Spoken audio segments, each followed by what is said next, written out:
Okay, I think we are live, if I am correct. It's really always hard to tell. Let me just confirm.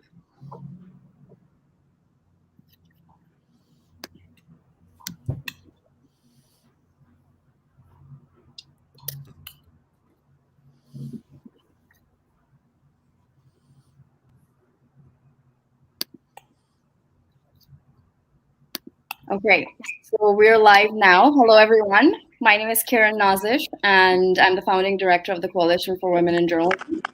Today, we are hosting this event with our wonderful partners at the CJFE, the Canadian Journalists for Free Expression, Michelle Shepherd, a longtime award-winning journalist, correspondent, and filmmaker, who is also a volunteer board member of the CJFE, joins me today in hosting this event.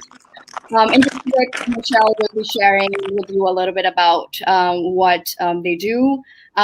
We know from our recent experience with the CJFE that their work is incredibly valuable, especially at this time when press freedom is under attack worldwide. We recently collaborated on an cases of exiled journalists in Afghanistan, and the CJFE's help was instrumental to this work. Now, briefly, I would just give you a little bit of introduction of what we do at the Coalition for Women in Journalism. We are a New York-based global support organization for women journalists, and the only pioneering organization to focus on advocacy and press freedom support for women journalists around the world. We document cases of harassment, both online trolling, misinformation campaigns, but also physical offline attacks. That includes court cases, imprisonments, deportations of women journalists worldwide.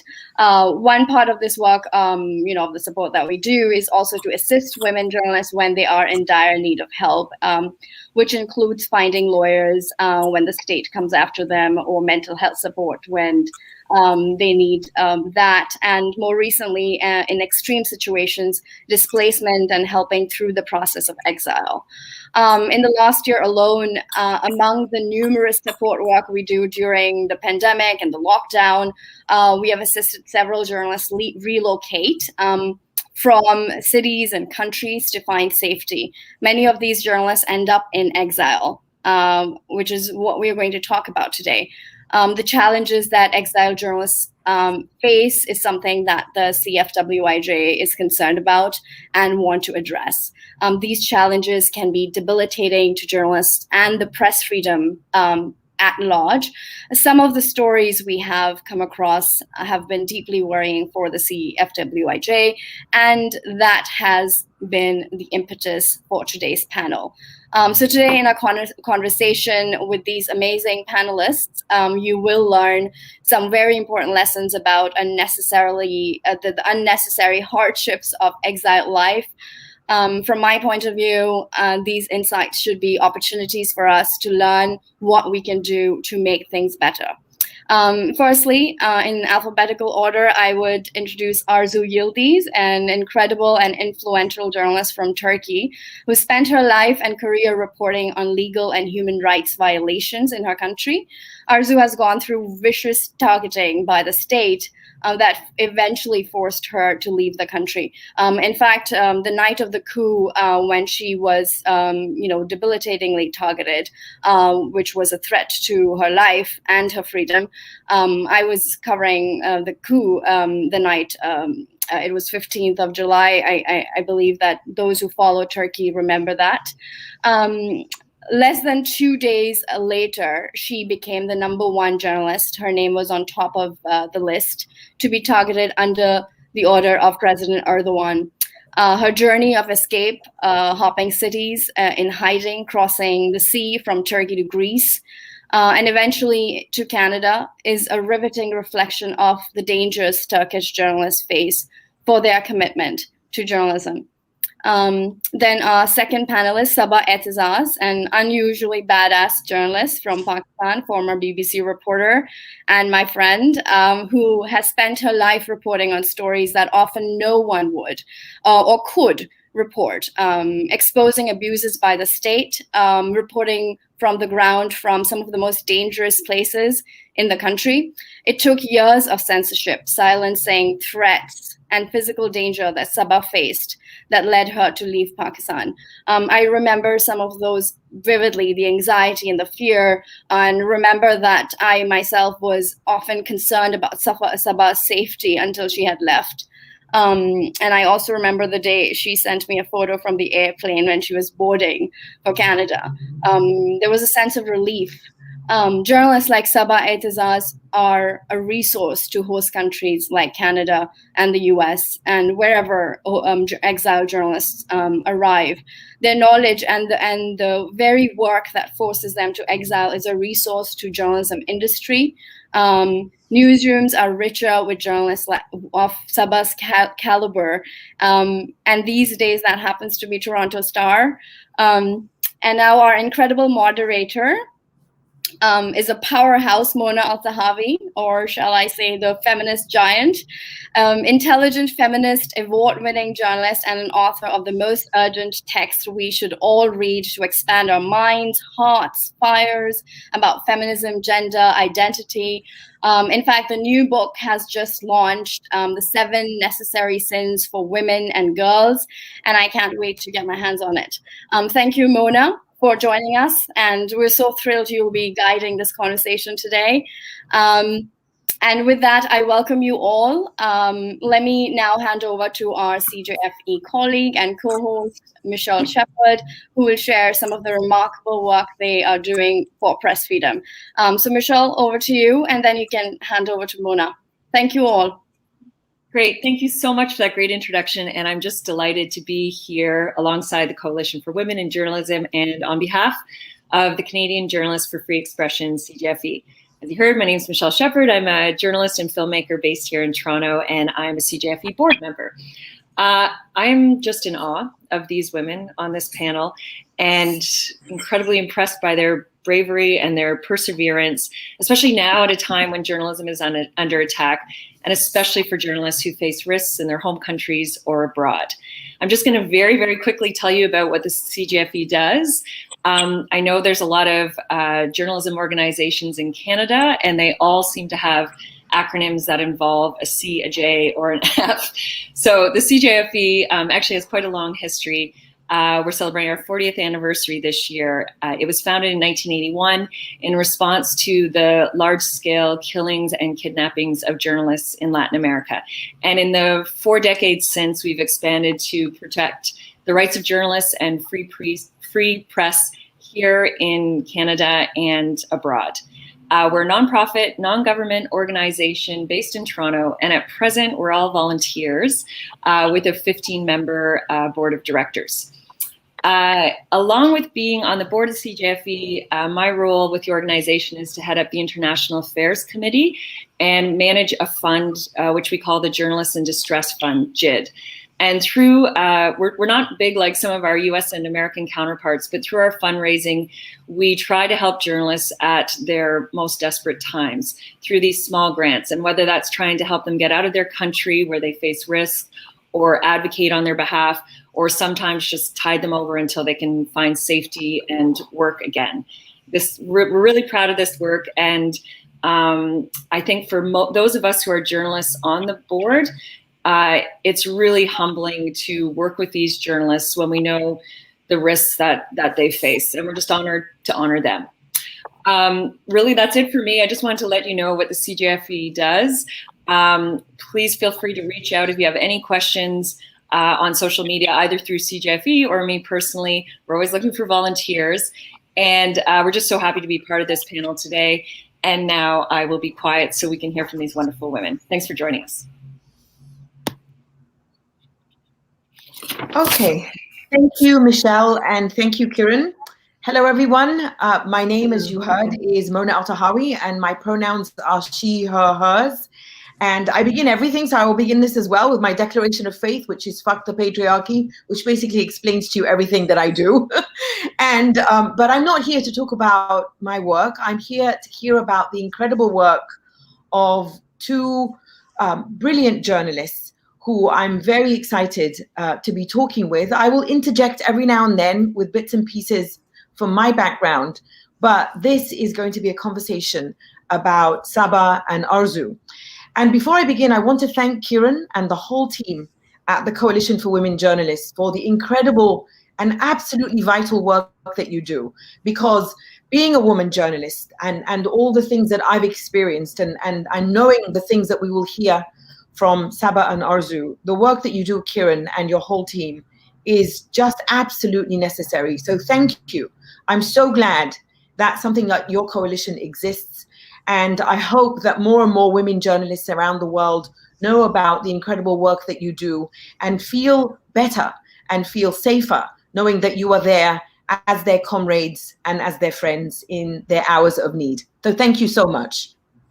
All right, so let's begin. And before we do, I just want to give you some figures that I found startling from a report that was recently issued by the Coalition for Women Journalists. And just a few figures to kind of put into the lens of this conversation, to kind of focus on what we're talking about. So the Coalition published a report recently about the first quarter, so that's from January to April of 2021. And they found 348 cases of violence and threats against women journalists around the world. And to put that into perspective, compared to that same time period, so that's January to April in 2020, compared to last year, this is an increase of, wait for it now because this is horrendous, 130% increase of cases of violence and threats against women journalists around the world. And that is outrageous.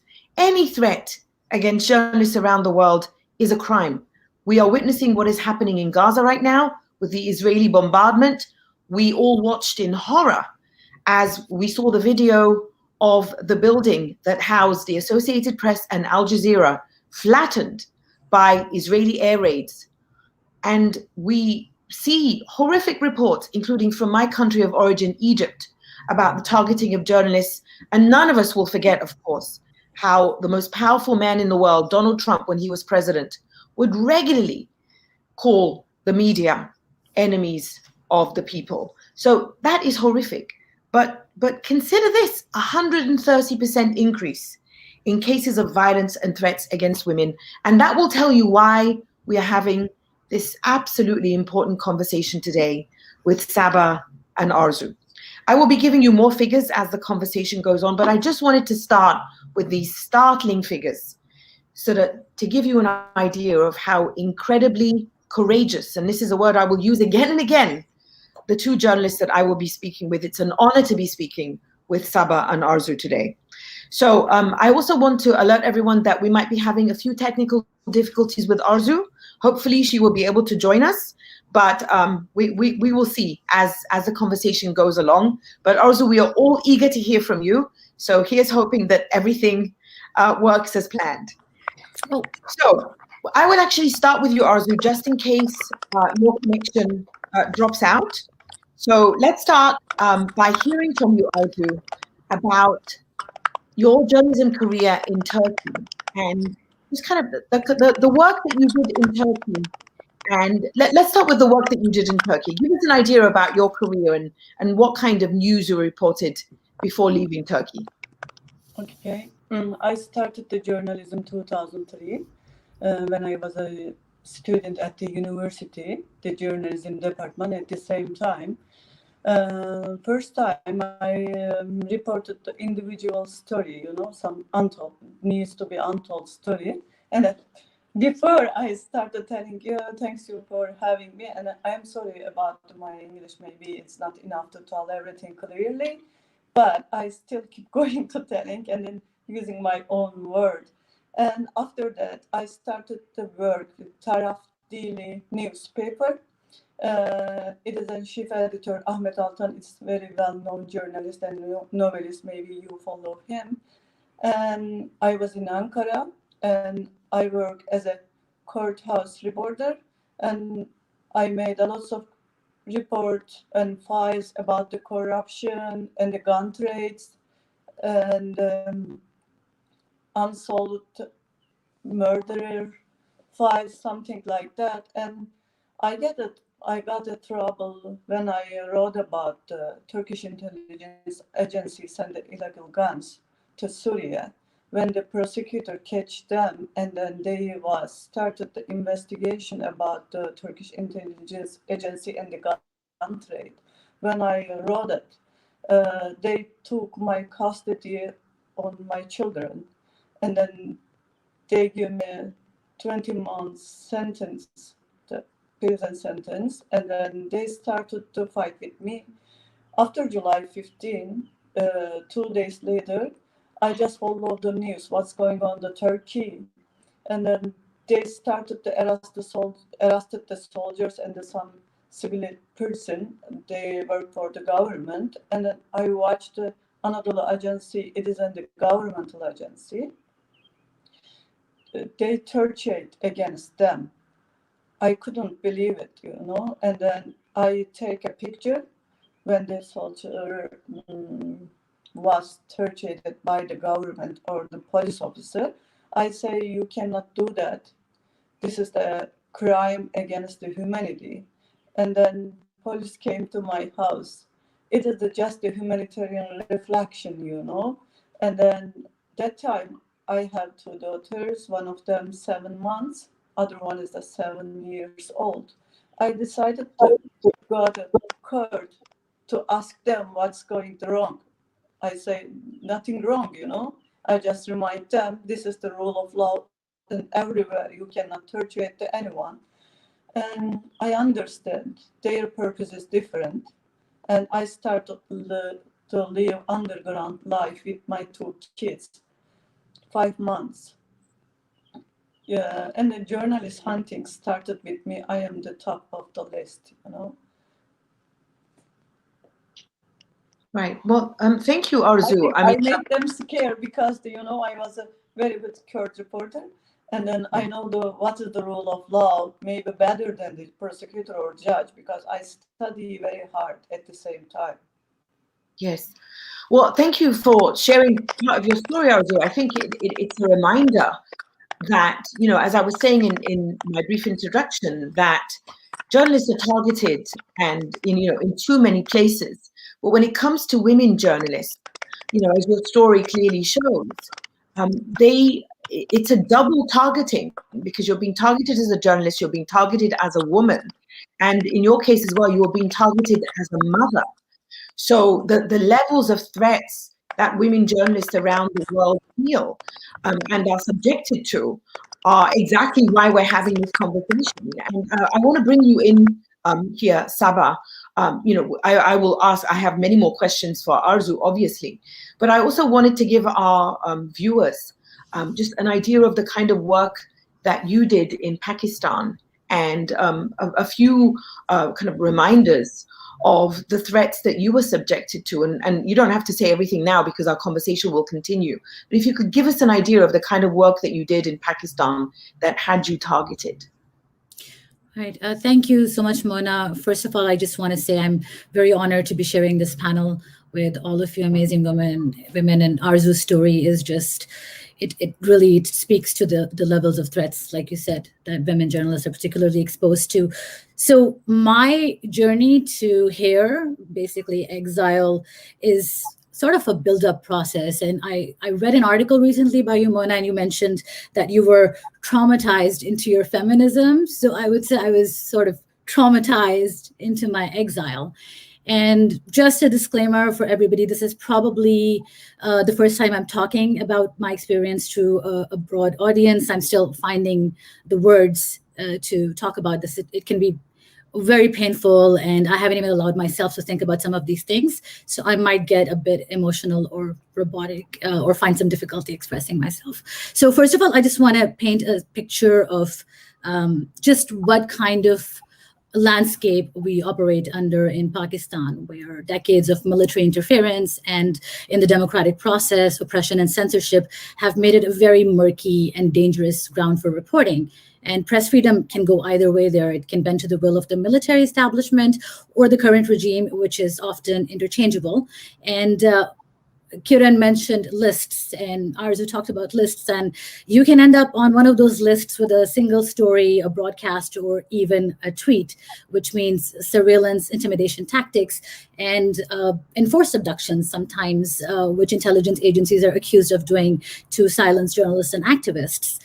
And if you're a woman, of course, you get special treatment. So that includes all of this, plus digital abuse of a very gendered, calculated, and toxic nature. This is usually reportedly state-sanctioned to suppress and silence, to intimidate. And this came out in a recent Amnesty International report as well, showing that basically Pakistani intelligence outfits have these units, special units that they use to crack down on dissenters and journalists. And these are systematic campaigns which are aimed to incite violence online, which is a violation enough as it is, but it actually often translates to offline violence as well, which included a lot of people that I've actually covered who dealt with that kind of thing.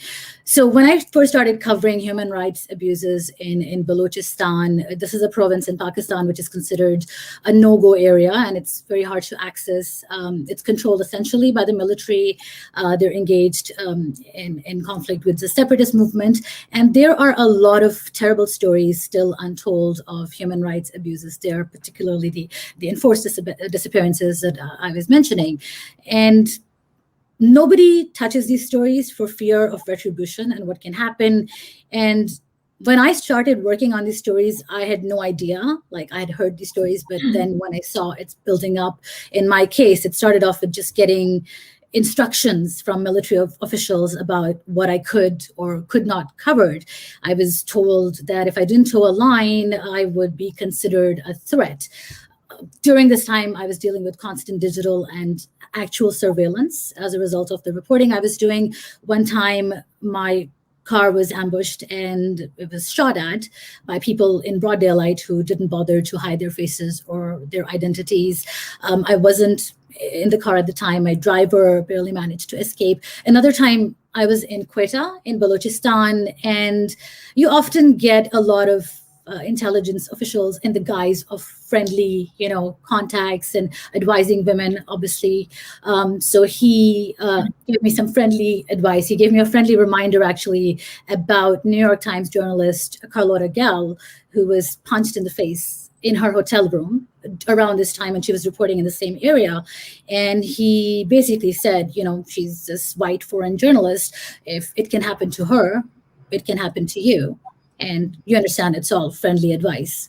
So after multiple interactions like this with men and interrogations and background checks and a lot of digital bullying, I think that a point came and I just started doing their work for them. I felt so paranoid, suffocated. I constantly felt watched. And you come to a point where you don't even know who to trust anymore, like with sources, with stories. And this was around the time that I was diagnosed with PTSD, which ended up affecting everything in my life except my job, because journalists are really on autopilot during these situations. I don't know if ARZU will share that view, but that was the only thing I was doing with integrity and well, but everything else just collapsed around me during this time. And I remember a time before coming here that I did think about leaving. So I remember this instance where I went to the US consulate to get some advice from some friends. And I remember coming out and being stopped by intelligence officers right then and there outside the consulate, detained and interrogated, just wanting to know what I'd been talking about. And I think it was just to indicate that they were just following me to embassies in my off hours and just like tracking my social life. And it was a way to remind me of my limitations of being constantly under their control and under their eye. While this was happening, I was also dealing with a very systematic social media campaign calling me a traitor, an anti-nationalist, along with other misogynistic abuse. This kind of we've seen legal harassment take place after something like that, where the security enforcement agencies intelligence agencies can slap anti-terrorism charges on you and try to repress you legally in that way. There was a attack on my character online. My personal information was posted. So Mona, I can't really recall the exact moment where all of this pushed me to the wall and managed to push me out so I could continue my work. But I just want to wrap this up with an incident that I remember during this time. A man who called me and then proceeded to recite my address before explaining in graphic detail about how he would find me and throw acid on my face because, like he said, to give me a first-hand taste of the kind of reporting that I do, because I cover a lot of women's issues and violence against women in Pakistan. And I remember going to the police station with my colleague. We were both these well-known journalists from the BBC, working journalists at the time. And despite that, I still remember the police officer we met up with, he laughed in my face and he said, "Oh, it's okay. He just has a crush on you. Tell me, what did you do?" So maybe let's count that as one of the culminating factors. Absolutely. Saba, thank you so much for sharing that. I mean, listening to you and ARZU talk, and especially when you're talking about the authorities and, people who you expect to uphold the rule of law, such as the court system or the police, are often in cahoots with the regime, with the very system itself. And that's how the system is designed, because this isn't my story, but part of my story, because I'm here to listen to both of you, but that my story absolutely, connects with all of that, because I was assaulted by Egyptian riot police. It was Egyptian riot police that broke my arms. It was Egyptian riot police that sexually assaulted me. And then it was the Egyptian Interior Ministry that held me for 6 hours, and then they handed me over to military intelligence. And they held me for 6 hours and blindfolded me and interrogated me and denied me medical aid. So these are all the authorities, the very people who are supposed to uphold rule of law end up being the very people who are upholding the authority of the system that hurt us. So I'm very glad that ARZU and Saba, you are both safe. And I'm very glad that you found your way into exile. And I'm very glad again for the existence of the Coalition for Women Journalists, because another horrific statistic that I learned from their reports was that in the first quarter, that's January to April of 2021, 7 women journalists were killed in Afghanistan, Algeria, Cameroon, and the United States. So that's 7 women who we lost, 7 women journalists who could not make it out from these very circumstances that we are talking about.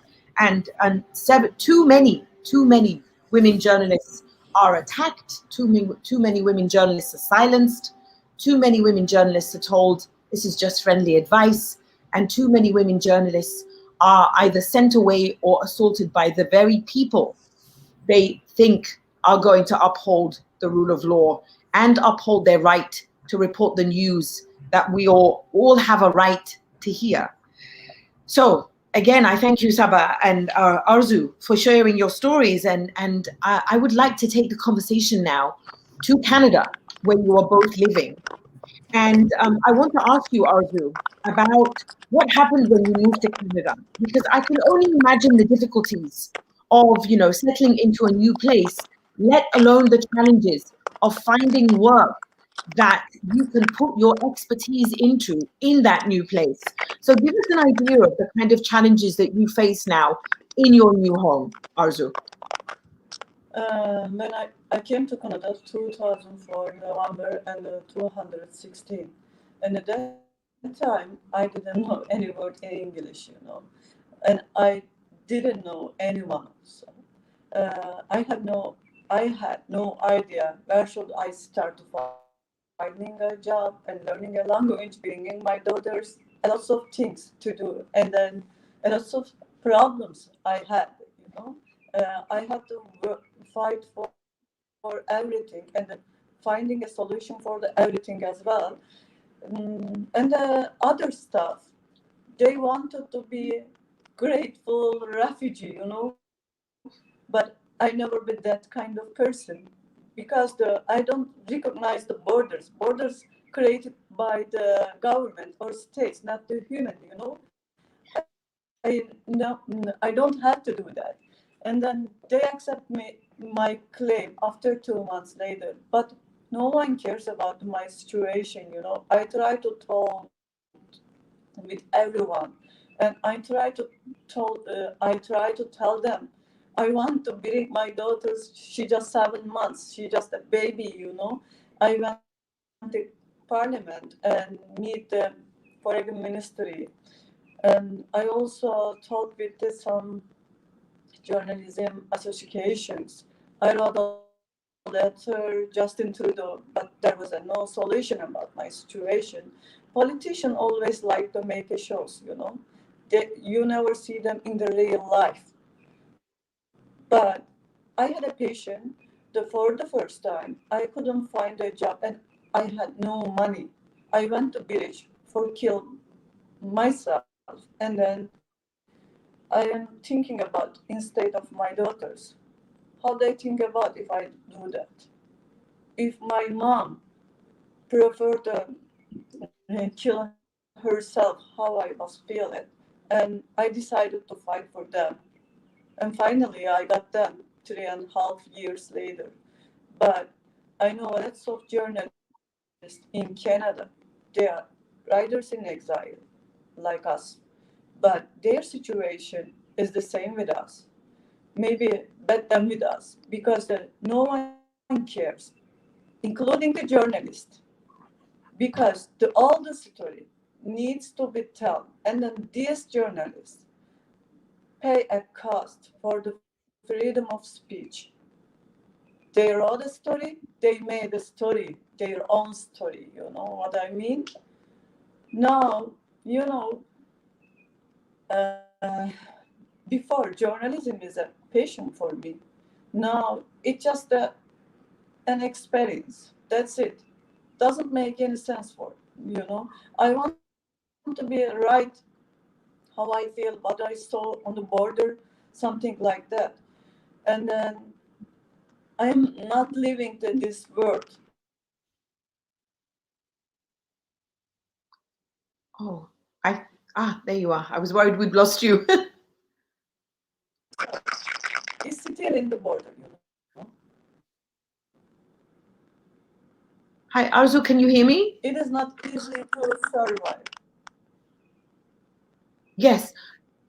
Thank you, Arzu. It's impossible for me to convey how touched and moved I am by your story, and I thank you for so honestly sharing, the difficulties that you've had settling into Canada, and it's your story. And I'm going to ask Saba to share her experience as well.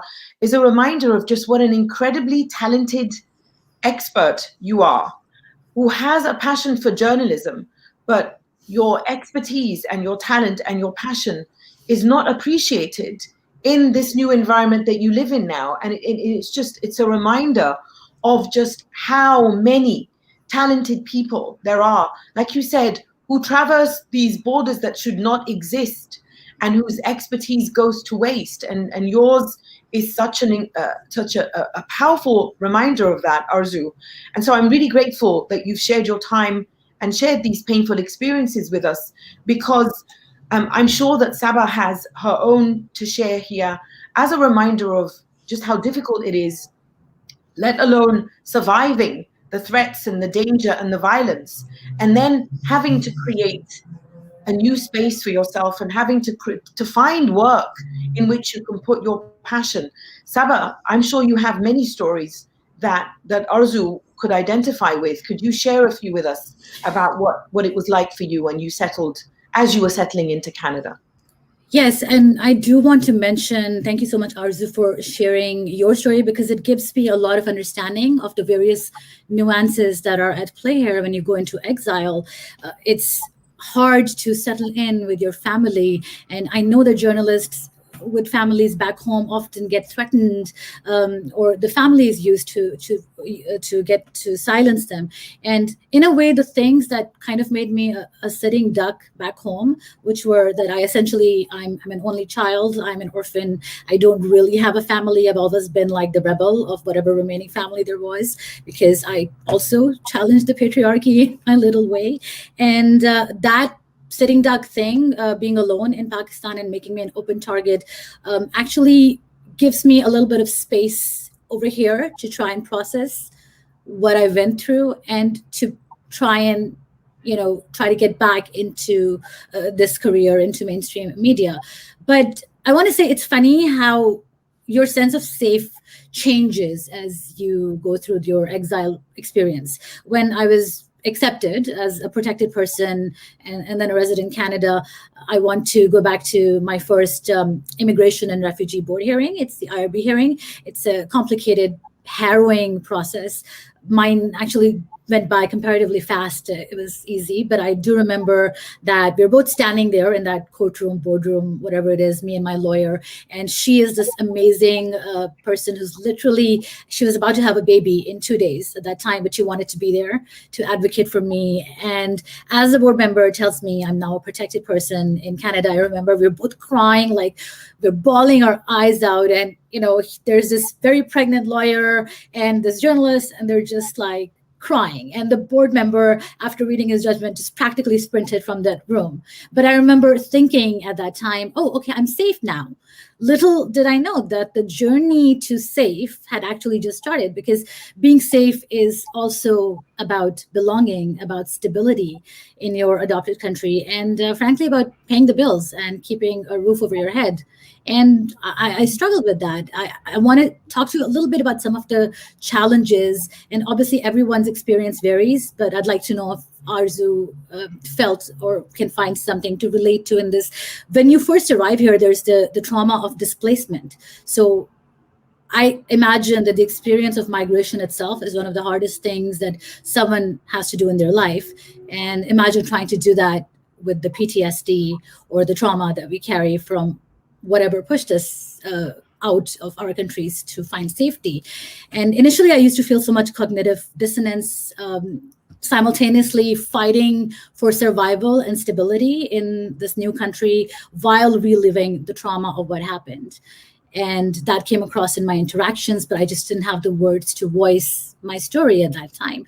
And I have since heard of such wonderful organizations, for support and for resources, but they weren't, or it was maybe the state of mind that I was in, that I did not know of any that could offer resources or financial help, except Kiran and the CFWIJ. I think she's been an amazing friend through this. So we've been in touch since I was leaving and when I've been in here, and she's sort of helped me navigate some of that. But I feel like I'm still relatively privileged because I did get work in mainstream media, which had a bit to do with my BBC background or just sheer luck or just a lot of very creative cold calls that somehow worked out. But I know that it's incredibly hard to restart, I should say, a journalism career in Canada, and much more so when you're dealing with more trauma and maybe language or cultural barriers. And this is not just a media industry problem. This is an overall problem because it's been reported several times about how racialized immigrants are underemployed and they're actually ending up in lower paying sectors and occupations. Yes, absolutely. Thank you, Saba. I know that you have a podcast. Do you want to tell us about the podcast real quick? Yeah, I actually just joined the Toronto Star last year.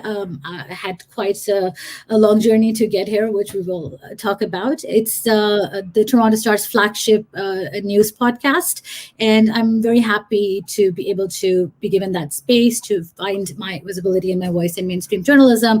And we basically, like the Toronto Star and my values align in the sense that I have continuing to doing stories of social justice and stories of accountability, which this platform is now allowing me to do in mainstream media. But it took a long while to get here.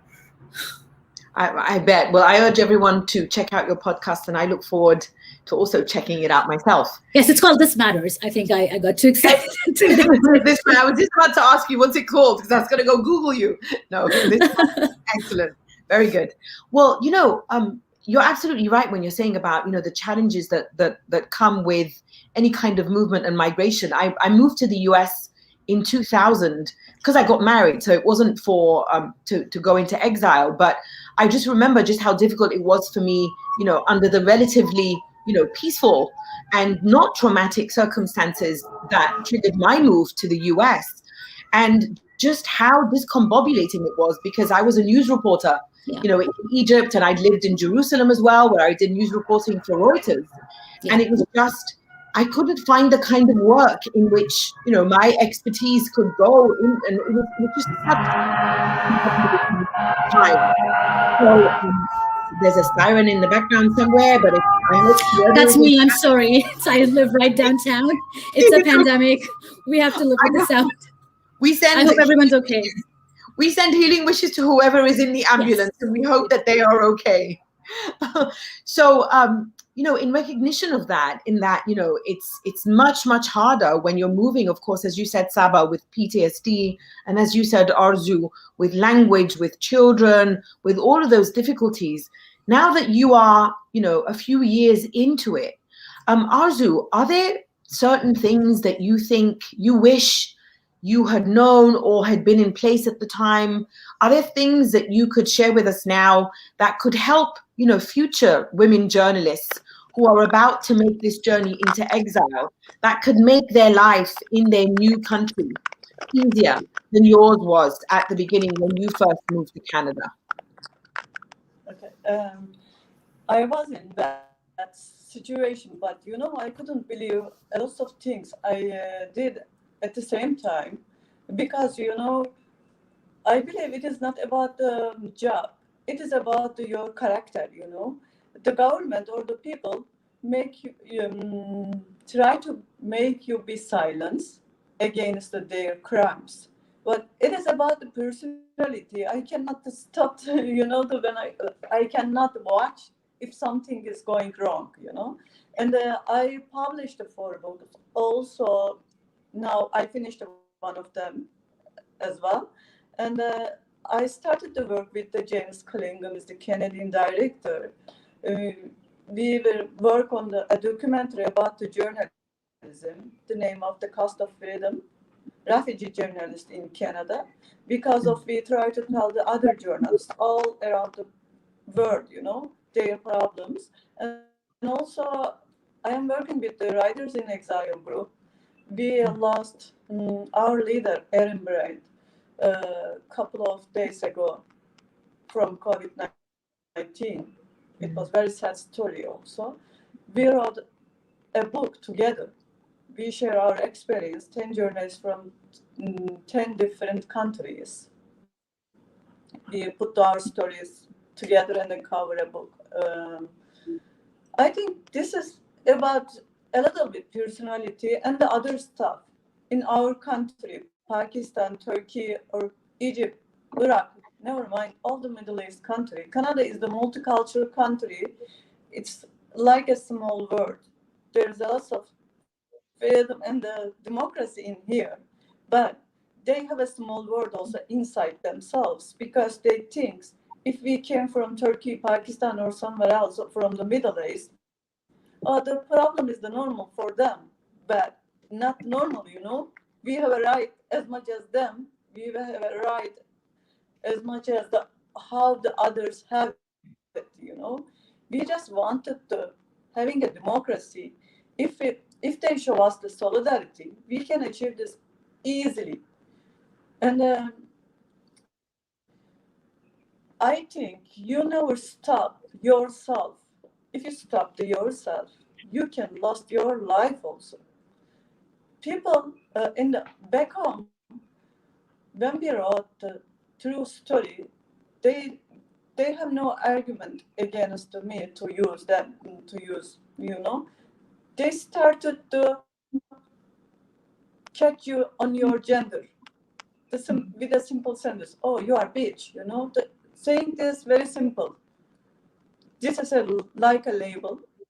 and then they try to keep you in a group. You know, I don't care about the religion and ideology. I don't care, and all of them doesn't make any sense for me, because I believe just the individualism, individual, you know, the power and the humanity. Mm-hmm. What is the gender and how their ideology? Never mind for me, you know. I just support the human rights, the simple stuff. But that kind of person never be understood by the others, you know, because everyone thinks that their word, not the yours. But and then they try to hide what is the truth is. All of us, our purpose to seeking the truth, right? They can hide the truth. They can product lots of lie, but they never destroy the truth, you know. Truth always comes out. When you never know, but they never destroy it. And then reality inside you and in your heart, I always listen what my heart says, not the people says, you know. Thank you, Arzu. I'm sure, Saba, that there are so many correlations between the things that Arzu is sharing and, you know, what you've also experienced. And in kind of sharing with us what you would like to be for future women who come to Canada in exile, I would also like to share a question with you that perhaps you could include in your answer. And this is specifically about Canada. And someone says that Canada seems to be one of the most reasonable countries to exile in, given Prime Minister Trudeau's pro-immigration and refugee policies. Do you think this is true? From your experience, what do you think? Is this true? And whether you think it's true or not, it would be great to hear your feedback to that question with what you think could help or could have helped you were it in place when you first moved to Canada. I think this question kind of ties into my initial thought about safety and what that means. And while Canada does have a pro-immigration and a relatively open refugee policy, we kind of miss the story unfolding in the gaps there, which is the harrowing process that I talked to you about, the aftermath of such process, because safety and protection or refuge doesn't necessarily just mean that now you've entered the border, you're here, you're protected. It requires protection of belonging, of our voices. And I think my time here would have been easier if there had been more conversations about this at the time when I came here. I'm glad that we do talk about this now, but I feel like it was hard for most people in the work environments that I was in the media, to understand the scope and span of my lived experience, which would have helped. But it wasn't even their fault, because I was barely talking about it. I didn't know how to cope with it. There's not much resources in terms of mental health resources or health resources that you're offered when you come here. It's a very long settlement process. And I lost count of the number of times I did tell my story and I heard, well, you're safe now. But safety of life is the bare minimum standard, isn't it?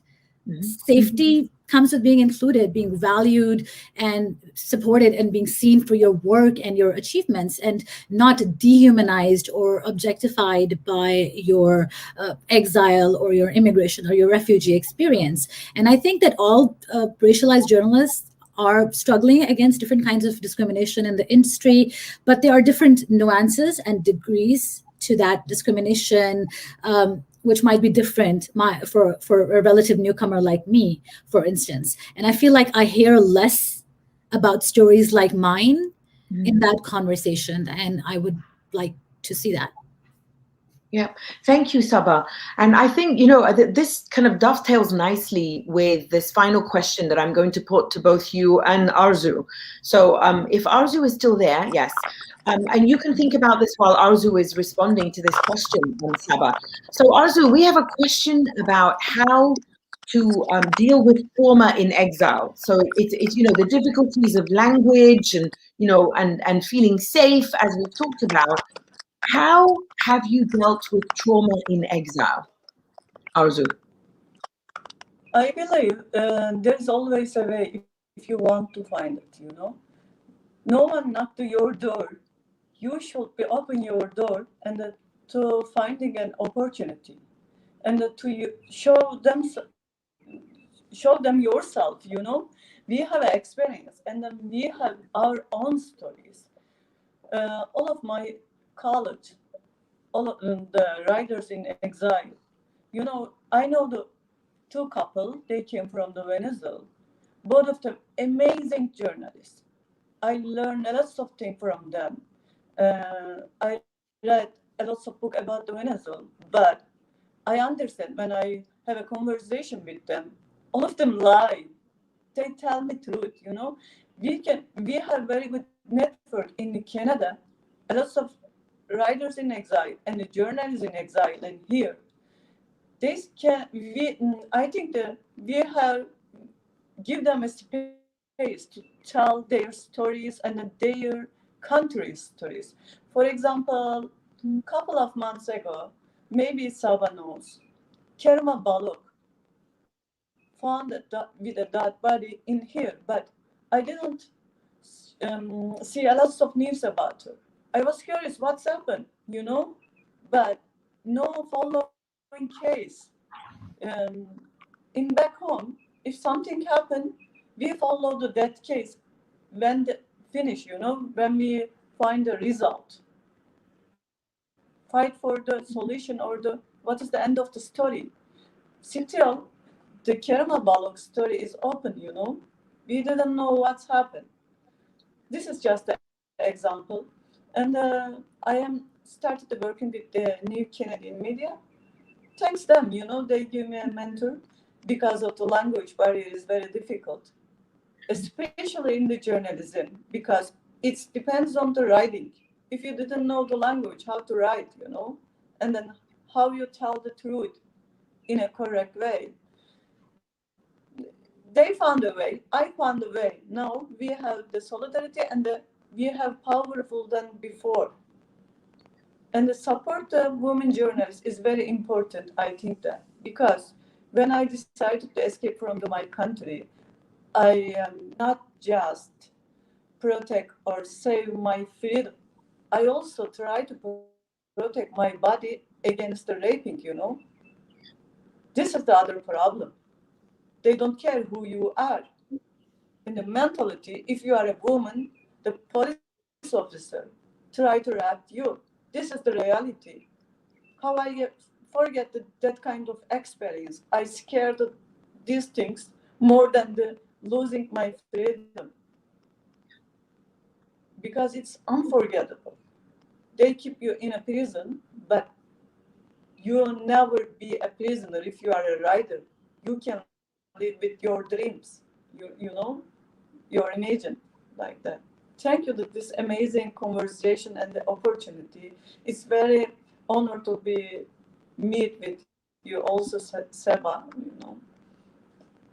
It's wonderful to hear from you, Arzu, and I love that that image that you've given us, that they might imprison you, but they can never imprison your imagination because you're free in your imagination and you're free in your ideas. That is a beautiful metaphor to hold on to, and that I will pass on to you now, Saba. If you can share with us, you know, any advice you have to other exile journalists about ways to cope with trauma in exile. I think my trauma is still ongoing, so I'm still processing that. And I understand the dichotomy of having to cope with that trauma while also trying to settle into a new country and trying to reestablish your career. So just hold space for yourself, I guess, to try and find ways to cope. During my time, my initial move here was spent in a lot of isolation. I didn't have a lot of resources, but there's a lot of resources and organizations here that like the CJFE and the CWIJ, for instance, that are there to support, sustain, and help process trauma for journalists. So I think a way to actually systematically address people's trauma is to enhance the capacity of organizations like this and similar work. And I think that I didn't get a lot of recourse to my trauma. I'm just coming to terms with it now. But I think that a lot of people in the industry do want to help, or they want to provide support systems, but they might not know enough about this issue or what to do. So we need to open up more discourse, exactly like this one, so that our stories also get amplified and told. And I think Canadian media can learn a lot from international journalists in exile, especially when they're in crisis, because we're a resilient, very adaptable bunch. We have learned to cope with extremely difficult circumstances, and we are familiar with the regions that have diasporas here, and it helps to add those voices to be able to better our reporting and to be able to cover stories more fairly and equitably, which has been the conversation right now, especially when we're talking about the conflict in Israel and Palestine. And over the years, so many newsrooms have put forward all these strategic goals to increase diversity. I feel like this is a great opportunity for these newsrooms to connect with journalists such as us as well. And at the same time, I feel like we all need to kind of look within ourselves at certain inherent biases and stereotypes that exiled journalists and activists face. Are we seeing them with agency and valuable experience, or are we objectifying them as a stereotype? And I think there is still this notion in general that, because I've gotten a lot of that kind of trolling and those kinds of comments on my recent reporting and my work, because I'm still holding systems and people accountable. And like ARZU also mentioned, I'm told, I should be grateful that I'm here. I'm a grateful refugee or immigrant. And we need to move beyond that notion, because we are here to offer our skills and experience and value. And journalists who go through displacement, they're not helpless or weak. There is great resilience, and there's a lot of strength of conviction in continuing your work fearlessly in the face of censorship and surveillance and risking your life. And you must have been really good at your job, because clearly they were afraid of you and they came after you, right? So that is the value and the substance that we bring to our adopted country. And I hope, expect, and actually I demand that we be seen for who we are. Absolutely. That's a wonderful way to wrap up your comments. I love that, Saba. Thank you so much. And I think, in listening to both you, and ARZU, it is so clear, just how incredibly rich and powerful your experiences and your stories are. They are stories not just of journalistic expertise, but of feminist lived experience. Your stories and your experiences are a reminder that wherever journalists are attacked, it is a crime, and that when it's women journalists who are working in the field, or in news bureaus, those crimes are often not just crimes of trying to silence freedom of expression, which is our right, but they're also most often misogynistic in person. They can often be racist. They can often be ableist. So I think that, especially in this time when we're talking about, like you both said, diversity and more equitable distribution of our knowledge and jobs and access to various places, it is exactly your stories and your expertise that Canada needs, especially if it wants to continue portraying itself as a country that is multicultural and rich in its diversity. And your stories are necessary everywhere, especially as we emerge from this terrible pandemic that has impacted marginalized communities, racialized communities much more than others. So I am so grateful to have been in this conversation with you both. I think that we are all leaving this conversation much, much richer, and all of us should thank you both for continuing to share your incredible stories. And I will leave you today with my love and solidarity as a fellow feminist, as a fellow journalist, and as someone who truly appreciates the time that you gave us today. Thank you, ARZU, and thank you, Saba, and thank you, the Coalition for Women Journalists. It's been wonderful to speak with you all. Thank you. Thank you so much. Thank you.